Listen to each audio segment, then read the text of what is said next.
Egay, also known as Doksuri, continues to rapidly intensify in the Philippine Sea. Remember, the sea surface temperatures out here are well over 30 degrees Celsius. You have good outflow aloft, is what we classically call, and if you've been tracking typhoons in this area for any period of time, you know what I'm talking about, the Philippine Sea effect. Basically, anytime a storm gets just towards the east of Luzon, it typically goes from a severe tropical storm up to a super typhoon in the matter of 24 hours or less. And right now, this storm is currently a Cat 1. It's expected to go up to Cat 2, but I wouldn't be surprised if this gets up to a 3 or a 4 by the time it passes towards the north and east of Luzon. Even if it doesn't get to that point, it has a massive wind field on this, basically stretching out towards the west several hundred kilometers and back towards the east, but it's towards the west we're really worried about here. In fact, just taking a look ahead, let's go ahead through Tuesday morning here on this particular graphic. This is with the ECMWF, which I think is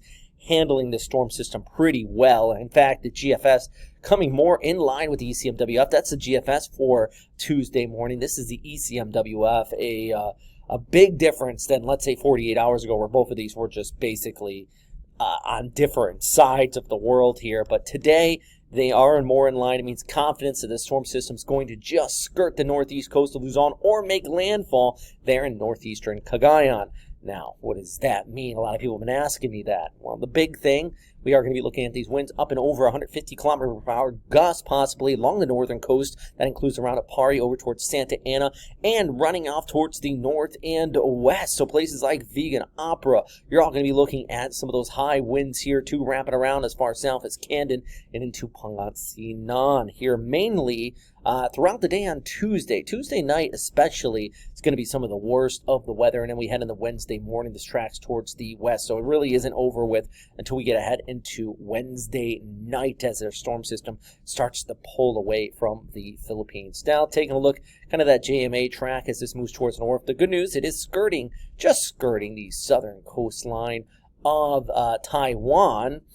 That basically means you're not going to see as much moisture squeezed out of the storm if it nailed those mountains head on, but still going to be close enough to really see some heavy rainfall, with the worst of the weather being out here in Hangchun there in southern Taiwan. They always get nailed by these tropical systems, and then you start to see that inflow wrap around, and all these coastal areas, of course. Let's actually take a look at where the rain is, see how this piles up. They all could see upwards of 400 to 500 millimeters of total precip. But back towards Japan, we scoop back down towards the south, and with that southern view and that inflow, don't forget about that river of moisture wrapping in and coming in from the south and west. That's going to be piling up the precip. In fact, take a look at the rainfall accumulation.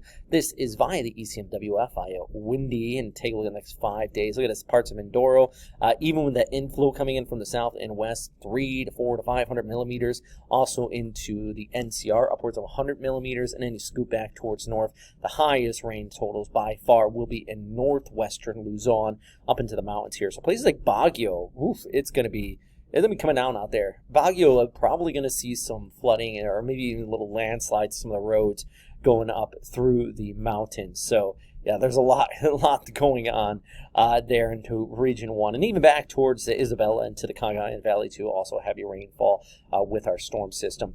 But at least at this time, it does look like, the guidance is coming together more than where it was, let's say, 24 to 48 hours ago. This is the GFS. The cluster is coming more together, really just expecting us to skirt the northeast coast of Luzon. And then you look at JTWC's forecast, same in line. But the other thing, I can't stress this enough, is look at the wind field from JWC. This outer circle indicates tropical storm strength sustained winds.